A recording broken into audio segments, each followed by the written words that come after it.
Olá, muito boa tarde, sejam todos muito bem-vindos ao Gregário Radio dessa semana.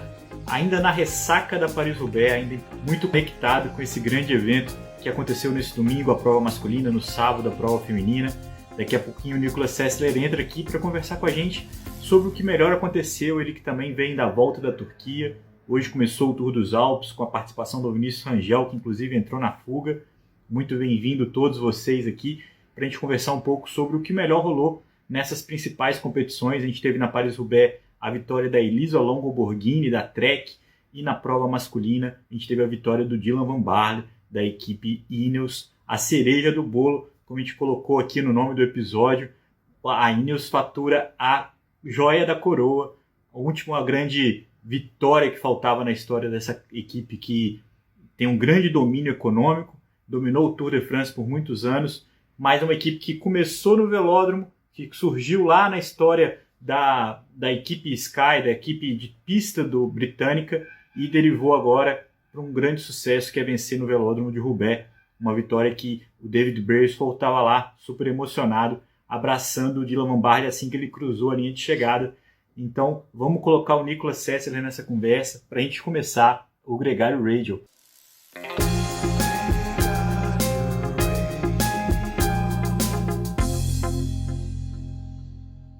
Nicolas, bem-vindo, cara. De volta a Valência. Fala, capitão. Aqui, de volta, saindo do aeroporto direto pro radio. Não dá tempo nem de parar. Bom, um cafezinho e uma paella no caminho. Não posso reclamar também. É isso aí, cara. Como foi? Primeiro, vamos começar falando da sua experiência lá. A vitória na classificação geral ficou com o Patrick Bevin, né, da Israel, mas uma prova que teve muitas emoções, algumas curiosidades. Eu queria até saber de você das estradas que vocês acabaram andando por lá, algumas coisas meio esquisitas. A última etapa foi cancelada. A gente teve uma grande participação dos sprinters, né? O Caleb Ewan, o Caden Groves, inclusive o sprinter da equipe Global Six também. Você andou na fuga. Enfim, conta pra gente a sua impressão dessa volta da Turquia. Uma prova sempre com boa representatividade do brasileiro. Você não deixou por menos, foi lá e representou. Bateu. Pô, Brasil na fuga, né? Até fazendo gancho o Vini hoje, que começou a semana, continuando a semana de ciclismo para quem quer acompanhar, no Tour dos Alpes, o Vini também na fuga de hoje lá na Áustria e mandou bem. Mas vamos lá, falando de Turquia, exatamente, estou aqui chegando do aeroporto, ainda meio de ressaca, olheira. A prova acabou ontem, efetivamente, né? Foi uma semana inteira para quem acompanhou e foi muito legal. Uma prova com um nível de participação muito elevado, muito bom, né? Você tinha nomes como você mencionou, Caleb Ewan, Nairo Quintana, Jasper Philipsen, Caden Groves, que é uma das sensações agora do início da temporada, Sam Bennett da Bora. Então, bastante gente boa. Israel, né? Patrick Bevin, como você mencionou, que ganhou a geral. E uma prova muito bonita. Pô, a Turquia, eu já tinha corrido em 2018, a Funvig tinha corrido, se não me falha a memória, 2017 ou 2016. Então tem uma boa participação de brasileiros e um país muito bonito e com muita história, né? Foi muito legal, a gente percorreu toda a costa turca, passamos ali por regiões que historicamente, uma etapa a gente saiu de Troia, lá do filme, tinha o cavalo de Troia e tudo. E foi muito boa. Como pessoal e equipe, a gente andou muito bem. Eu tive um dia em fuga, logo os outros dias era muito importante que a gente trabalhasse para o nosso sprinter, que era o Miguel Angel. Ele fez terceiro em uma das etapas, vários top 10. E logo para o Dylan, que era a nossa cartada na classificação geral. Então eu ficava naquele trabalho ali de um pouco ingrato, um pouco visto, mas muito importante depois. E andamos muito bem, voltamos certamente satisfeitos e com boas sensações de estar batendo o guidão com gente desse nível. Logo, você comentou a polêmica, né, da etapa de ontem, domingo, que foi cancelada por condições climáticas. É algo que a gente já comentou alguma vez em alguns outros radios, né, às vezes por condições excessivas e uma condição inusitada que eu nunca tinha visto na minha carreira antes, que é uma prova cancelada porque choveu. E pode parecer estranho, mas era simplesmente impossível ficar em cima ou de pé no asfalto de Istambul com chuva. Você não me pergunte como, mas era uma coisa impossível. Nunca tinha visto isso. A etapa começou normalmente, eram 140 quilômetros, um circuito interno de Istambul, pelas principais avenidas e tal. É, logo, meu trabalho, por exemplo, era o único dia que eu tive liberdade de novo. Falou, olha, se você quiser entrar na fuga, entra novamente. E eu tava ali, primeiros 15, 20 quilômetros, o bicho pegando, tentando atacar, de repente começou a cair uma garoa. Sei que eu entro numa curva ali, eu falo, cara, bicicleta aqui tá meio liso isso aqui, né? Parece que tá escorregando. Eu falei, sai fora, não vou nessa fuga não, que isso aqui vai dar ruim. Batata, deu 1 quilômetro, de repente, numa descida eu olho assim, o pelotão inteiro no chão. De 150, pelo menos uns 90, 100 atletas caíram nessa descida. Uma coisa Caramba. eu nunca tinha visto, assim, não era impossível ficar em cima da bicicleta. Eu falei, uó, passei todo mundo aqui, agora eu tô na fuga. Deu certo. Não, mas brincadeiras à parte, e logo ali a prova foi neutralizada com 25, 30 quilômetros. O pelotão inteiro parou, colocou, fizemos um protesto e simplesmente era impossível. Os mecânicos não, para descer do carro, escorregavam e caíam de bunda no chão. Mas o que que é isso? A junção da água com a poeira no piso? Ou o asfalto era muito liso? Vocês tinham alguma noção do que aconteceu? Eu acho, honestamente, não. Não tem uma explicação técnica para dizer, cara, o composição do piche do asfalto era claramente diferente. Nas outras etapas, a semana inteira tiveram muitos acidentes na Sim, prova, quem acompanhou, porque no Burrani. realmente com Burrani, com Quintana, com muita gente, praticamente pelotão inteiro, alguém caiu algum dia, porque é um asfalto que acumula muito. Primeiro, chove pouco, tem muito óleo que fica no asfalto, e é uma composição de asfalto, acho que feita para resistir o calor, muito dura, que a borracha dos pneus feitos para andar na Europa não agarram. O que para nós no Brasil pode parecer ridículo, porque também nosso asfalto não é nenhuma Brastemp, né? É, Mas não sei, com chuva era uma coisa realmente que eu nunca vi. Por exemplo, a prova foi interrompida, dita como impossível de continuar, porque ninguém conseguia parar em cima da bicicleta. E aí não é questão de ir rápido ou devagar. E por ali acabou a história. Algo inusitado, um fim triste, né? Por uma volta bonita, de uma semana, no centro de Istambul, pô, passando pelos principais pontos icônicos que dividem Europa de Ásia. É, por exemplo, seria como a gente ter uma prova em São Paulo, né? Passando sim. pelo MASP, passando por Interlagos, passando pela Marginal, Palácio do Governo, todos os pontos mais icônicos do país. Idealizaram, idealizaram uma festa super bonita e acabou que não aconteceu, né? Agora, eu brinquei também porque na etapa de montanha que o Sepúlveda ganhou, né? Foi um argentino, foi uma vitória bacana dele. O asfalto também era muito ruim, né? Tinha muitos buracos e trechos de. Eu brinquei até que lembrava a minha cidade natal, lembrava Juiz de Fora, que também tem um asfalto bem ruim. Como você mesmo disse aí, a gente aqui no Brasil não pode falar muito mal, não. E depois viralizou um trecho que os ciclistas faziam uma curva e entravam num trecho de obra, assim, uma galera de um lado da pista, o outro da outra. Foi meio caótico. Muita gente ficou impressionado com isso também por aqui. Agora, vamos dar sequência, Nicolas, porque você chegou em casa, chegou em Valência e não encontrou o seu companheiro de casa. Nicolas, o Vinícius Rangel está no Tour dos Alpes, uma prova que é ali no norte da Itália, no Tirol, ali, né? E chamava Giro de Trentino, em Trento. Chamava Giro de Trentino, agora chama Tour of the Alps. É uma remodelagem da marca, mas não mudou Sim. muita coisa, muita subida. Uma galera que está aí já afinando o passo para o Giro e alguns ciclistas ganhando uma grande experiência. O Vinícius andou na fuga do dia, ficou para trás na montanha mais alta do dia, estava num grupo com caras bons, tinha gente da Bora e tinha o Bouchard, que é o cara que foi King of the Mountain da Vuelta em 2019, foi King of the Mountain do Giro em 2021, nunca tinha vencido profissionalmente, conseguiu vencer escapado. Eu achei que ele não ia conseguir Eu achei que iam pegar ele no finalzinho, mas eu acho até que ele deu sorte, porque ali nas curvinhas do final ali ele conseguiu sozinho andar um pouco mais rápido do que o pelotão.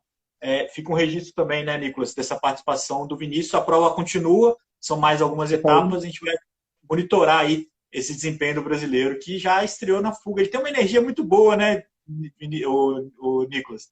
É legal torcer Ah, por ele, né? pô, inegável, né? Pô, Brazuca no pelote profissional, a gente tem que torcer. Ele estreou bem, pô, eu fiquei impressionado. Falei com ele depois da Amstel, né? Que foi no final de semana passado. E ele, por exemplo, o simples fato dele ter concluído a primeira prova profissional dele, né? Como uma Amstel em Road Tour, já significa muito. E logo, agora ele teve uma semana de recuperação, treinou bem ao longo da semana e foi para o Tour of the Alps já com uma bagagem a mais. E sempre nos traz muita confiança como corredor você entrar numa corrida e, vamos dizer, mostrar presença. Porque muita gente fala, pô, saltar na fuga e tal, mas é um trabalho árduo. E traz visibilidade e traz presença, não só a nível pessoal, mas para a equipe. Você sabe que é um sacrifício, que obviamente no teu resultado pessoal você se impacta ao sair uma fuga, mas é uma presença muito importante à equipe. E também, como atleta, eu posso falar, é muito legal. Te traz confiança, a equipe agradece o seu trabalho e é uma maneira de mostrar que você está ali e para nós brasileiros também, né? Afinal de contas, o mundo inteiro pode assistir, ver a nossa bandeirinha verde e amarela e dessa forma, pouco a pouco, você vai ganhando possibilidades de ter maior liberdade de buscar os resultados que a nós, pessoalmente, nos faz bem. Primeiro você entrega à equipe algo que eles pedem e depois você pode, na medida que você vai mostrando que você está em boa forma, eles vão te dando, vamos dizer, soltando a rédea e te dando mais confiança para que você busque resultados pessoais. Para um ano de aprendizado, né, e de experiência, é uma experiência e tanto, né, vivenciar ali uma etapa em fuga e tudo mais. Agora, vamos seguir a pauta, porque a gente tem um tema muito importante. Esse fim de semana teve a Paris-Roubaix. Falando E de você, fugas, falando em fugas, você deve ter aproveitado muito bem o cancelamento da etapa para poder assistir a prova masculina. Eu queria começar pela feminina. A gente teve a vitória da Elisa Longo Borghini, que foi pódio no ano passado, na primeira edição, ficou em terceiro. Contou, né, de uma forma ou de outra, com a ausência da campeã, da Lizzie Deignan, que está grávida, e da Marianne Vos, que na manhã da prova deu positivo para a Covid. A prova mudou um pouco a configuração sem a Marianne Vos, que com certeza seria uma rival direta na briga pela vitória. Monopolizou a disputa entre a SD Works e a Trek. Nesse caso, Nicolas, a Trek estava com um time imbatível, era muito difícil imaginar. E eu estava vendo até o review do Cyclocosmos sobre como a prova foi vencida, e era impressionante que os momentos chaves da prova você tinha ali uma série de ciclistas da Trek nas principais ações. A Lotte Kopeck, atual campeã belga, que venceu Strade Bianche, venceu também Flandres, estava ali na briga, estava ali perseverante, tentou um ataque, tentou a fuga, mas o domínio da Trek foi chamou muita atenção. Quando a Longo Borghini foi embora, a prova estava dominada por elas, né? sim. E fazendo uma correlação, o mesmo a gente pode dizer para a prova do masculino. Sim, Quando a você gente vai chegar lá. analisa. É isso mesmo. E a gente vai chegar lá, mas, pô, você definiu o perfeito. É algo que a gente comenta muito, e eu falo muito na hora que a gente tem que assistir uma prova, é a questão do trabalho em equipe. E um trabalho em equipe não é simplesmente você andar com um material melhor, você ter bons atletas que trabalhem para você. Mas muitas vezes, em determinados momentos estratégicos, como é Roubaix, o fato de você ter vários atletas de uma mesma equipe com potencial de ganhar a prova beneficia a todos que pertencem àquela equipe, na medida que você tem diferentes cartas a jogar. Você pode, por exemplo, deixar que um companheiro ataque e você olha para o lado e fala, olha, eu vou na roda. Se você quiser, você vai buscar meu companheiro. Se ele não buscar meu companheiro, bom para mim. Meu companheiro ganha. Se ele buscar, bom para mim também. eu vou aqui, levo um rolê grátis na roda sem ter que fazer muita força. Quando buscar meu companheiro, ataco eu. Se E não inverte adianta ficar bravo, o. né, Nicolas? Isso é do jogo, né? Faz parte do jogo. Importância de uma equipe bem formada e um trabalho coeso.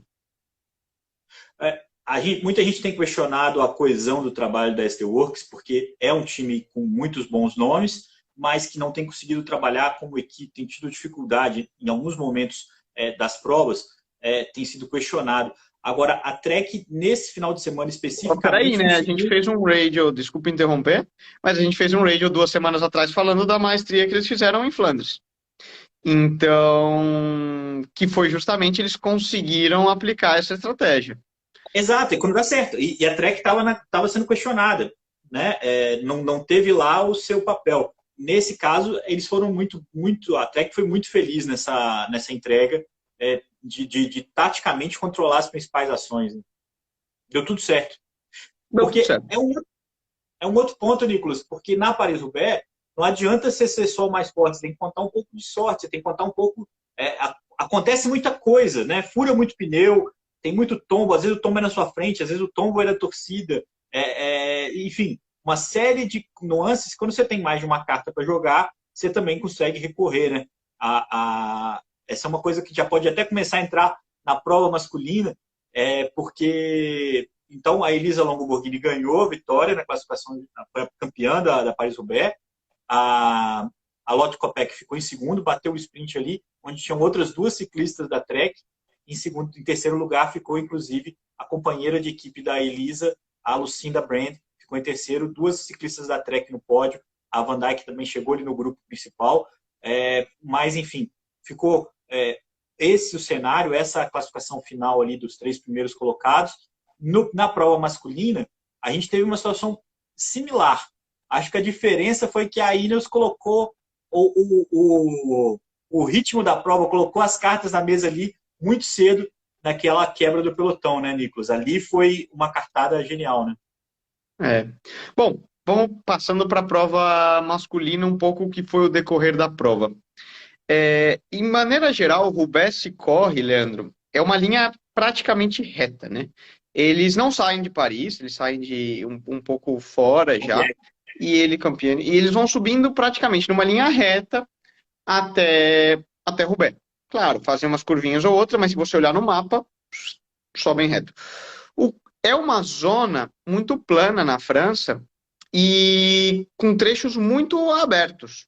As imagens típicas que a gente vê de Roubaix são de plantações rurais, muitas vezes de trigo ou girassol, algumas outras plantas. Aí não vou entrar na botânica corretamente, que quem saiba que informe, mas enfim, são muito abertas ao vento.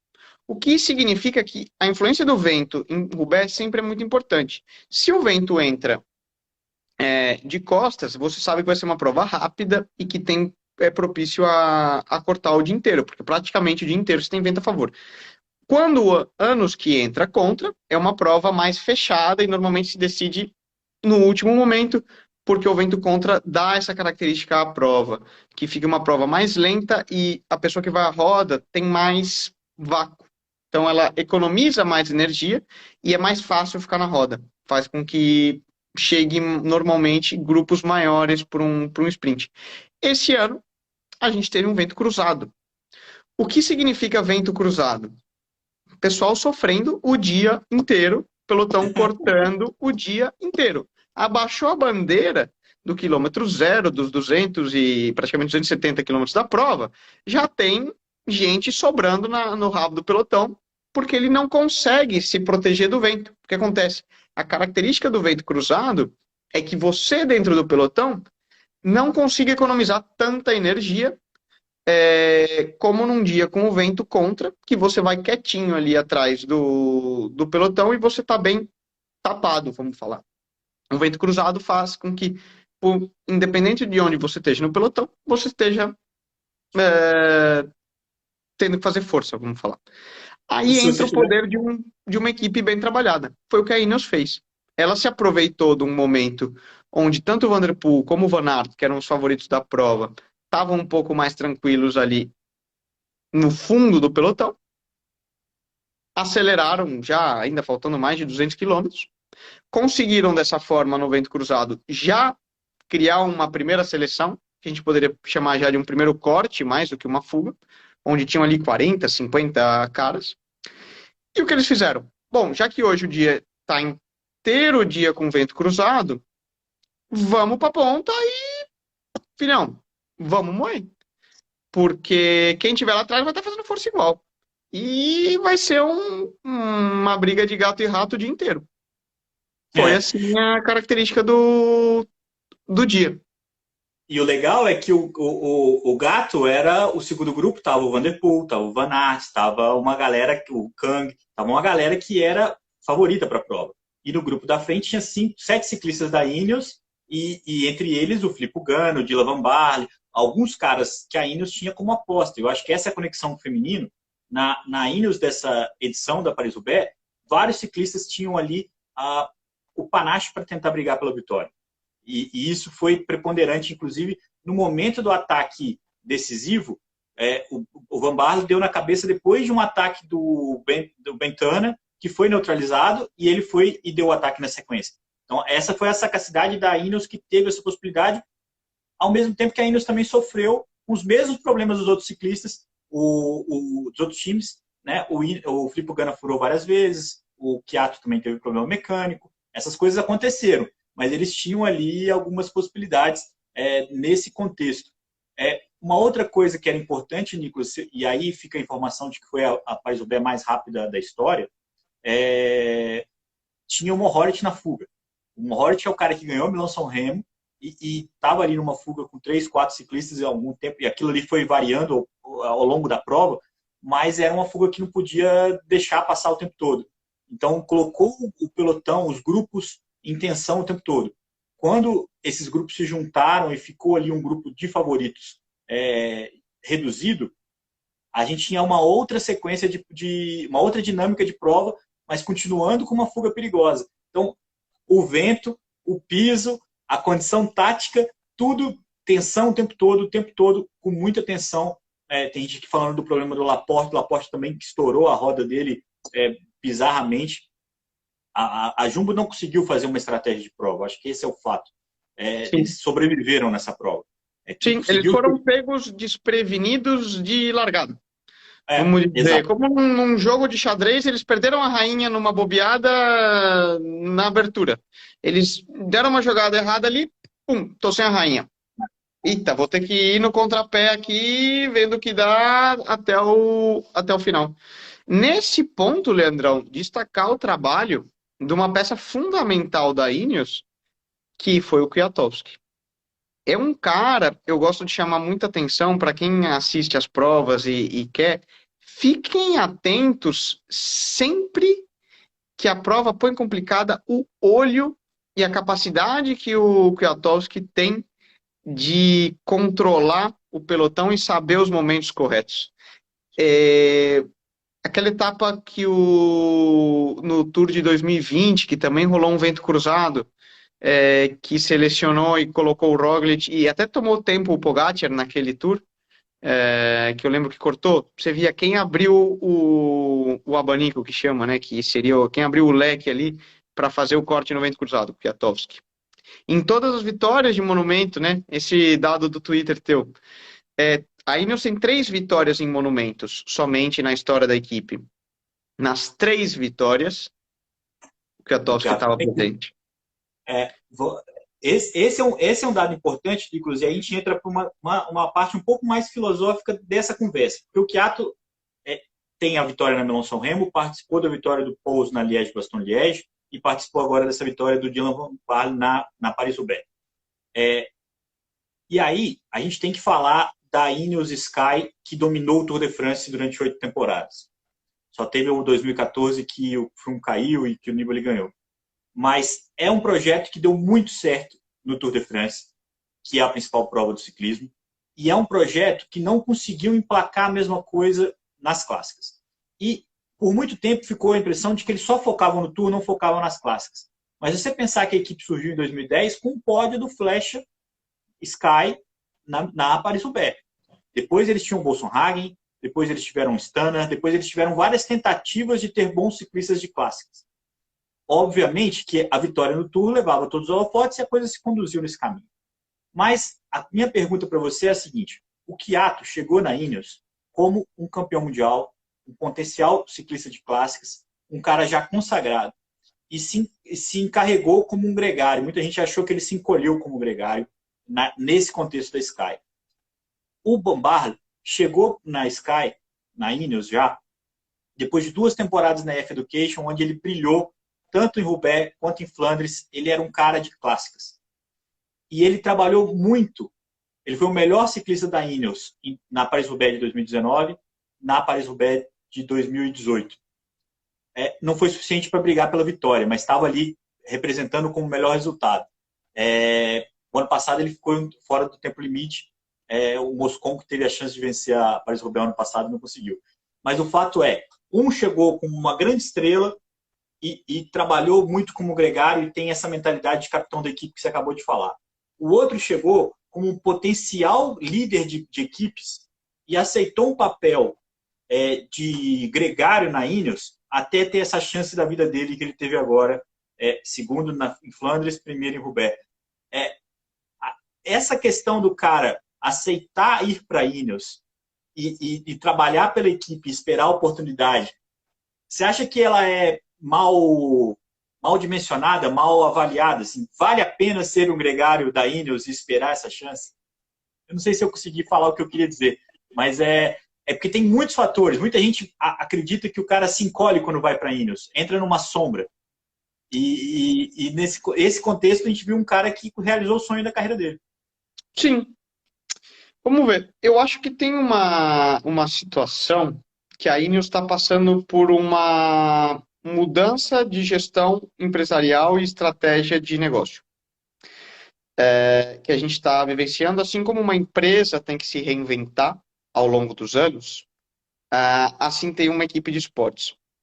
Eles tiveram muitos anos em que eles trabalharam da maneira Sky e que eles tinham o melhor ciclista de volta, que era ou o Bradley Wiggins ou o Chris Froome, e eles eram dominantes.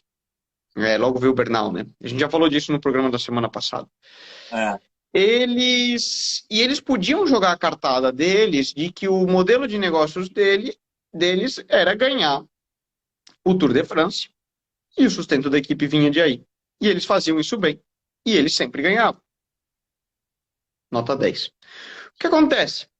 Assim como no mundo dos negócios, no mundo do esporte dá voltas. Surgiu um tal de Tadej Pogacar e outro de Primož Roglic, que desbancaram esse modelo de negócios e vieram com um produto novo, vamos fazer uma conotação. O que era a Nokia, lançaram aí então a Apple, lançou o iPhone, e agora o Nokia azulzinho, que era o que rolava, não está funcionando mais. Eles precisam se reinventar. A Nokia tem que inventar um telefone novo. A Ineos tem que buscar outras maneiras de seguir no mercado fazendo resultados. Isso faz com que a gente está vivenciando essa mudança de geração e estratégia de negócio, estratégia de gestão de equipe da Ineos. Eles viram que é impossível eles focarem no Tour de France e esperarem ganhar com a mesma segurança que eles tinham que antes. Porque o Pogacar é um talento à parte. E é muito difícil que eles ganhem. O que eles estão fazendo? Eles estão indo numa estratégia de que, bom, o que a gente vai fazer é tentar ganhar tudo o que a gente possa. Nessa medida, você tem atletas que entram na equipe e que tinham sido originalmente contratados com um pensamento, e também treinadores. Vale lembrar que o corpo diretivo de treinadores, fisiologistas, médicos, nutricionistas da Ineos está mudando, tá? Eles estão trocando praticamente, estão entrando novas mentes, e o que eles estão vendo? Cara, nós temos aqui potencial de ganhar um monte de coisa com ciclistas que a gente não enxergava, e você tem um cara, por exemplo, que entra ali, como eu posso falar de primeira mão, um Aitor, que eu trabalho junto, que ele entra, começa a analisar esses números, tem uma visão diferente daqueles caras que já estavam enviesados, que pensavam, cara, um Van Barle, a gente leva ele para a corrida para tirar do quilômetro 110 até o 190, porque ele é um super diesel. E ele fala, escuta, mas esse cara, por os números que ele tem, mais do que um super diesel, ele está perfeito para as clássicas. Se a gente mudar um pouquinho isso na preparação dele, o cara vai voar. Tá aí. Então eu acho que é um ajuste estratégico e de visão de gestão da equipe, que é o que a gente está enxergando. E a gente vê que eles estão indo para tudo que eles podem para ganhar, porque eles têm uma equipe sensacional. E justamente tirar essa ideia de que, olha, o cara vem para indo só para gregariar, que era a estratégia antiga deles, e era assim, para usar, meu, eu tenho aqui uma Ferrari, eu vou usar ela no melhor. Então, acho que esse é o ponto que eu tenho mais dificuldade de entender, porque vamos lembrar que a Ineos tem um orçamento que é ao menos o dobro do que a segunda equipe. Então, hoje a UAE tem 30 milhões de orçamento, a expectativa é que a Ineos tem 50 milhões. Eles têm muito mais dinheiro. E eles têm um time muito forte em todos os aspectos. Então, eles não precisariam selecionar ou ter que escolher os caras que vão correr as duas provas. Então, eles fazem isso quando eles querem. Eles têm dinheiro para fazer as duas coisas. E eles tinham um caminho mais fácil que era, vamos focar no Tour. Mas o que mudou, na minha opinião, e aí eu só estou insistindo nisso um pouco, é que eles tiveram uma atitude de mais risco, de colocar os caras para brigar pela prova. E isso ficou mais claro no Giro de 2019, com o Theo Guggenhardt, naquela prova que o Dennis foi para a fuga com ele, depois que o Filippo Ganna ganhou uma etapa de montanha, onde ali os caras foram para cima. Eles não tinham um líder, o Thomas caiu logo no começo, com a lance da garrafinha, e eles se soltaram. E eu acho que essa filosofia de entender que eles precisam buscar as coisas diferentes para conseguir vencer, a principal mudança, mais do que o tipo de ciclista ou essas coisas em si. Obviamente, não poder ganhar o Tour também tem um impacto. Né? Não sou bobo, não. Acho que isso muda um pouco. Mas eles estão ganhando um monte de coisas. Né? O ano passado eles ganharam várias voltas de uma semana, ganharam outras provas importantes. Esse ano eles fizeram essa mudança, trouxeram inclusive um sprinter de volta, né? O Elia Viviani. Eles passaram algumas temporadas sem sprinter, trouxeram de volta um cara para ficar ali nessa busca dos sprints. Enfim, é legal essa história. Eu queria... era importante dizer o quanto que a Paris-Roubaix fecha um ciclo para a Ineos. Foi a primeira vez que eles subiram no pódio em Flandres da história, com o Barlow, e agora, primeira vez que eles ganham o Roubaix, já tinham ganhado de tudo quanto é outro tipo de prova, faltava essa clássica dos pavês, a clássica das clássicas, e o Brailsford esperando o Van Barle, foi o primeiro cara que abraçou eles, para mim foi muito sintomático, foi muito chave para mim ver o cara abraçando o dono da equipe, o pai de todos ali, esperando o cara vencer. O Moina aqui falando que eles não têm mais o melhor GC e por isso que eles mudaram, é óbvio. Mas essa coragem e essa mudança é legal. É legal, é legal. De novo, é uma analogia com grandes negócios, grandes pessoas, e é preciso se reinventar para que você siga existindo no mercado. E eu acho que eles perceberam, cara, que eles eram um time muito chato e que eles podem ser um time mais querido. E o Kwiato, que era um cara que destoava naquele time chato, hoje não tem ninguém que fica triste quando ele ganha. Não tem ninguém que fica triste quando o Van Barle ganha. É um time muito mais simpático. E eu acho que essa é uma evolução colateral ou não do efeito Pogacar, mas que a Ineos tem alcançado. Eu acho que essas coisas não estão... as coisas estão misturadas. Os caras perceberam que um time aguerrido, um time valente, um time que busca algo diferente, é tão legal quanto o time que domina o Tour 7 anos, 8 anos, entendeu? Acho que essa é uma possibilidade. É uma pena enorme o Bernal não poder disputar esse Tour de France com o Roglic e o Pogacar, que eu acho que era a tendência natural e era a grande curiosidade que a gente tinha se o Bernal podia voltar a bater de frente com eles. Talvez a gente não consiga ter essa resposta. Mas, enfim, essa era uma etapa muito importante que a Ineos consegue cumprir com essa vitória, uma vitória merecida, não é um acaso, não é uma oportunidade, foi um trabalho muito bem feito que culminou nessa vitória. Nicolas, só mudando de assunto, uma coisa que muita gente questionou foi o papel da Quick-Step nessas clássicas. E na Paris-Roubaix, especificamente, eles fizeram uma boa prova. E eles estavam ali no momento decisivo com o Senecal e com o Lampaert, e eles estavam ali com chances reais de vitória. A coisa se selecionou, teve o contra-ataque do Mohoric, enfim, o Lampaert saiu em fuga ali, a perseguição do Van Barle, com uma chance real de pódio. E ele trombou com o torcedor. Um tombo que, aliás, foi um alívio saber que ele voltou a pedalar, porque ali, para mim, na hora que ele caiu de costas naquela pedra, eu falei, putz, danou-se. Muita gente entende que aquilo foi uma atitude exagerada do torcedor.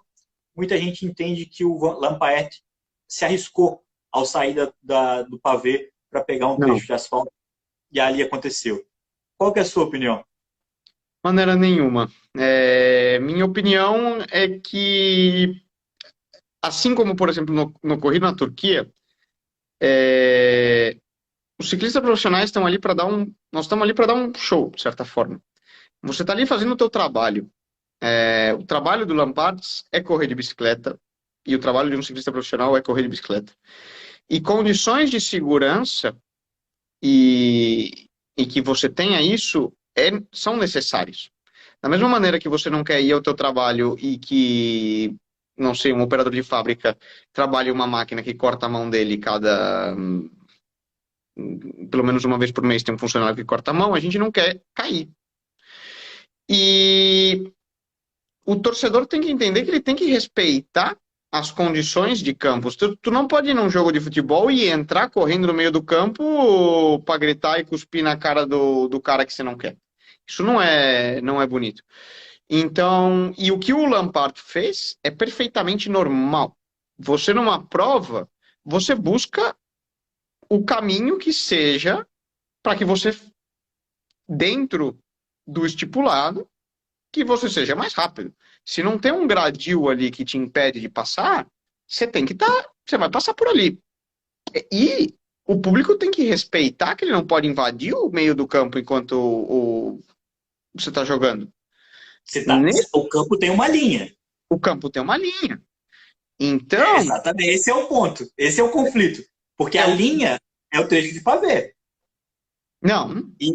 A linha é claro. estrada. A linha é estrada. Não é o trecho de pavê.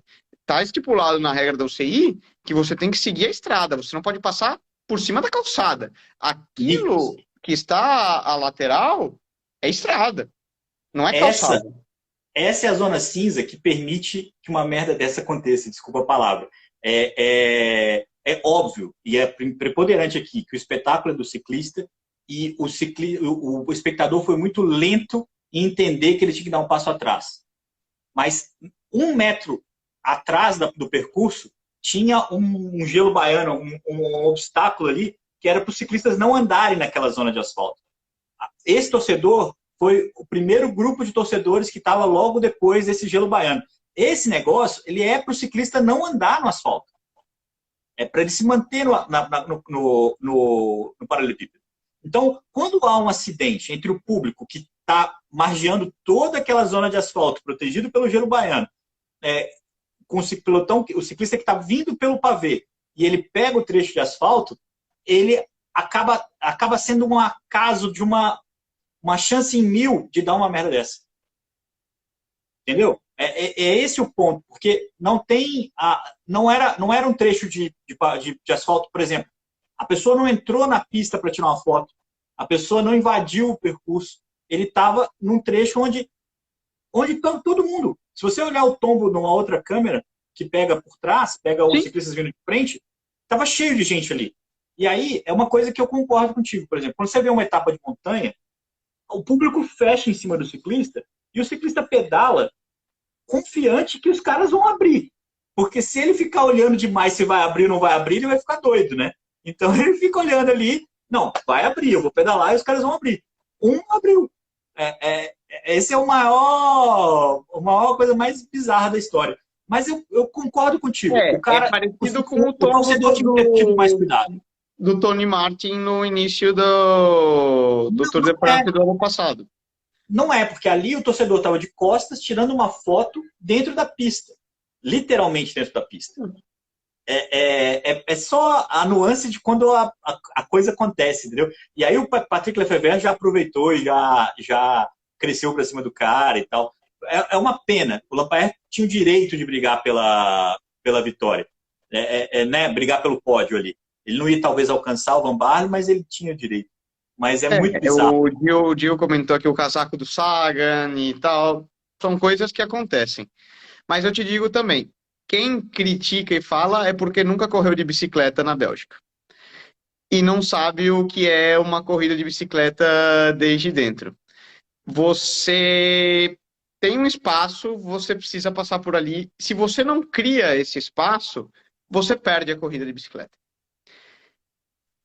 Tudo Então, bem, é mas uma quando você... nuance Exato. delicada. O Indinho colocou aqui no chat sobre se pode ir na terra ou não pode. De novo, quem nunca correu de bicicleta na França ou na Bélgica, sabe que, amigo, de vez em quando você tem que encontrar, passar voando por cima do pelotão. Porque senão, você fica para Nico, trás. Nico, aí que tá. Você tá numa pista. Como aconteceu muitas vezes na Bélgica. Os caras passam pela calçada, ou porque embolou, ou porque. Se a câmera pegar e alguém quiser te punir, você tá ferrado. A Elisa Balsamo foi desqualificada da Paris-Roubaix, pegou a caramanhola, não porque ela pegou a caramanhola, porque ela foi filmada pegando a caramanhola. Porque se ninguém filmasse, ninguém pega. Então, essas coisas fazem parte do risco. O ciclista que busca o melhor espaço, o extremo, o Matej Mohoric, outro dia, ele estava numa fuga que ele fez a curva para a esquerda, não, foi na própria Paris-Roubaix, pelo amor de Deus. E ele saiu por fora ali, deu aquela saída Não, na mas cara ele passou o meio-fio, mas o pneu dele e o meio-fio estavam ralando, a roda dele deve ter tido um ralado ali, de tão absurdo que ele passou fora.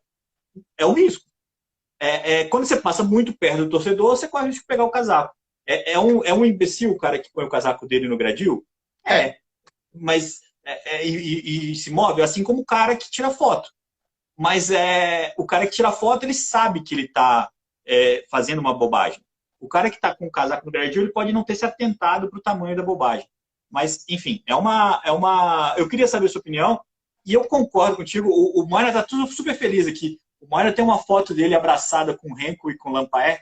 Então, ele está aqui numa defesa que o cara foi o principal responsável por tirar o Lampaert do pódio. Eu acho que ainda tinha muita variável para o Lampaert confirmar o pódio dele. Então, só confirmando, o Lampaert não ficou no pódio, o Quickstep não ficou no pódio, o pódio ficou em segundo lugar o Van Aert, em terceiro o Stefan Kang, em quarto ficou o Mathieu Van Der Poel, que ressuscitou na prova. Na hora que o Van Aert atacou, ele não teve força, mas depois ele se reencontrou e foi buscar. E em quinto ficou o Matej Mohoric, que mereceu esse quinto lugar, merecia até um lugar melhor, porque foi um cara muito valente ao longo da prova. Fala aí, Nico. foi. Não, eu acho que o pódio, o resultado final de Roubaix não sempre é merecido. Lampard ou não, o Indinho resumiu perfeito. Cara, parte do jogo, Lampard não estava errado de se jogar ali. O torcedor foi um tremendo do imbecil.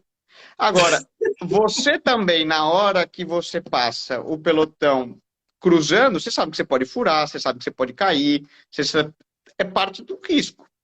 Exatamente. E para ganhar a corrida de bicicleta, quem não arrisca não petisca. Então, faz parte. Resumo da ópera.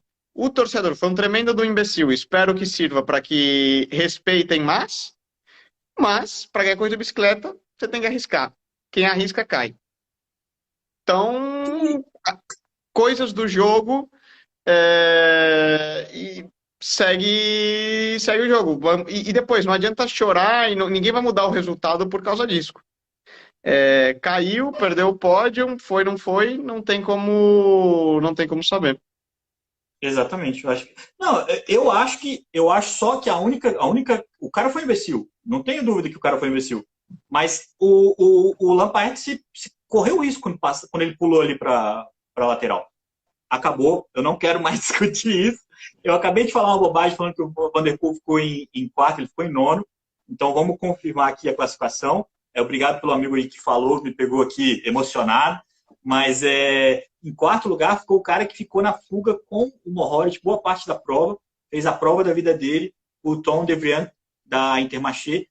Aliás, uma informação importante que a Intermarché colocou uma galera no top 20, colocou também o Christoph, o Taco Van der Horn, fez uma grande prova e nem levou o Guirmaio, Nicolas. Nem levou o Binion, que estava descansando em casa, mas fizeram uma boa prova também. Outro componente de conhecimento local, que a gente já comentou em outras, quando a gente estava começando as clássicas, a importância de conhecer o terreno e, por vezes, sorte também, né? A gente falou do que é preciso para ganhar corrida de bicicleta, além de arriscar, boas pernas, etc. Às vezes o componente sorte é muito importante. Só para a gente começar aqui aos finalmente, essa semana a gente tem na quarta-feira Flash Wallonne e no fim de semana, no domingo, a Liège-Bastogne-Liège. Lembrando que esses dois eventos fazem parte da Triplete Ardenne, né, da Trinca das Ardenas, que começou na Amistel com a vitória do Chiatto. Na quarta é o tradicional Mur do Huy, para delírio do Moina, que está aqui com a gente participando, que ele adora esse finalzinho. É uma prova emocionante. E também vai ser a primeira pode vez... ligar os últimos 8 quilômetros. 8 quilômetros. Se o cara não chegar na fuga por mais de 30 segundos, é impossível ganhar, né? Não nem lembro, acho que foi raríssimas vezes a fuga ganhou no masculino. E no feminino, Nicolas, vai ser a primeira vez depois de 7 vitórias consecutivas da Anna van der Breggen. A gente vai ter uma nova campeã na Flash Wallonne dessa quarta-feira. E no domingo a gente tem a Liège, aí sim, uma prova bem mais robusta, né? A prova mais dinâmica das classes. Muitas vezes ganha um cara que disputa a grande volta, né? O atual campeão é o Tadej Pogacar, por exemplo. E o campeão do ano anterior, o Primož Roglic, passou, não vai correr essa prova porque está machucado, está se recuperando, vai se concentrar na recuperação, acende aqueles alertas de pânico, né, Nicolas? Da preparação de um ciclista de grande volta. Para o Tour de France, quando ele não participa. Lembrando que Liège, para a galera que pode se lembrar, foi aquela que o Alaphilippe fez aquele papelão de levantar a mão antes da meta e justamente o Roglic furou ele, já com a camisa de campeão do mundo, né, no ano da pandemia. É uma prova muito legal de assistir também e sempre bem imprevisível quem vai ganhar ali o sprint uphill, né? O Moina já sabe quem vai ganhar a Liège, para ele já está tudo pronto para o Renko ganhar, então para ele já está, é só esperar o dia. E a diferença da Flash para Milão-São Remo, para o corneta do Gil Santana, que está comentando aqui também, é que na Milão-São Remo você não sabe o que vai acontecer. Na Flash Wallonne você sabe que você tem 2 ou 3 que vão ganhar. Se o Alaphilippe estiver lá, ele é favoritaço e quem quiser ganhar vai ter que ser mais rápido do que ele. Não existe uma variação, não existe uma surpresa como foi a do Mohoric vencendo a Milão-São Remo. Fecho aqui a minha corneta, Nicolas, para não tomar muito tempo.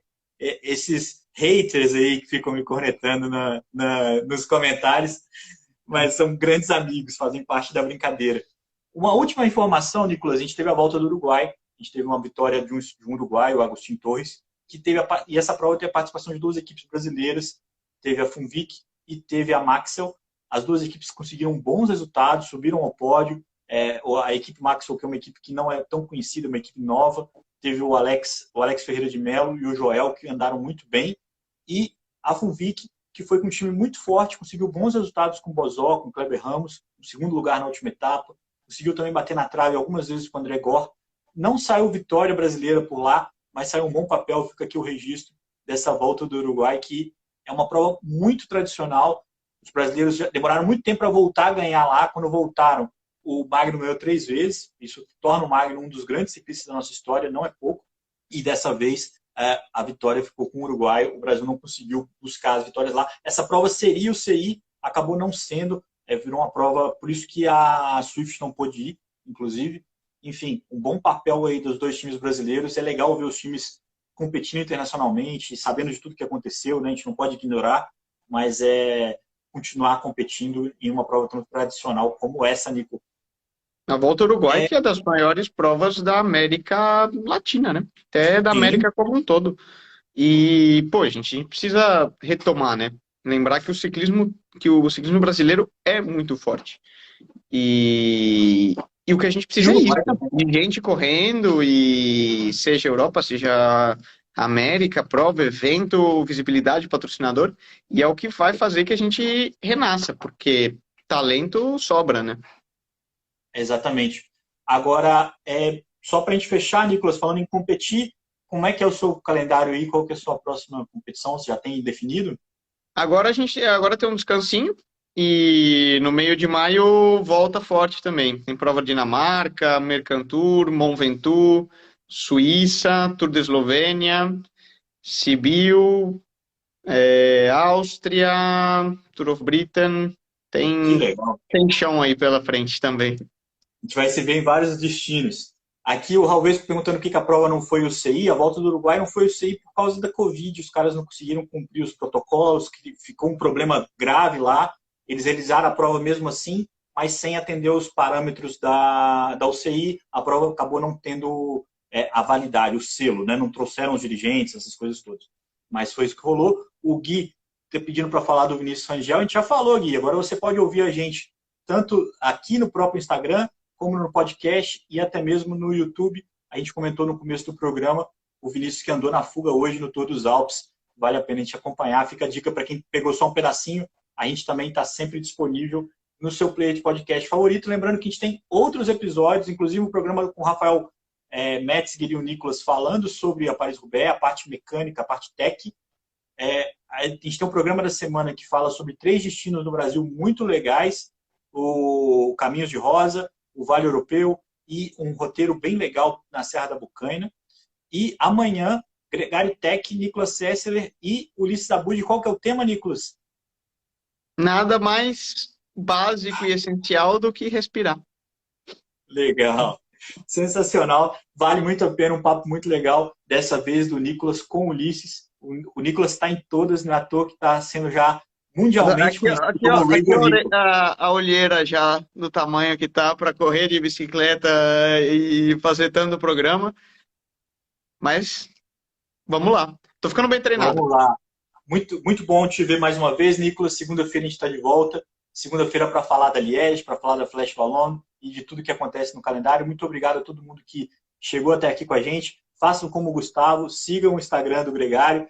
E a gente tem muito conteúdo legal, a gente adora falar de bike. É um prazer ter vocês aqui com a gente. Um abraço para vocês.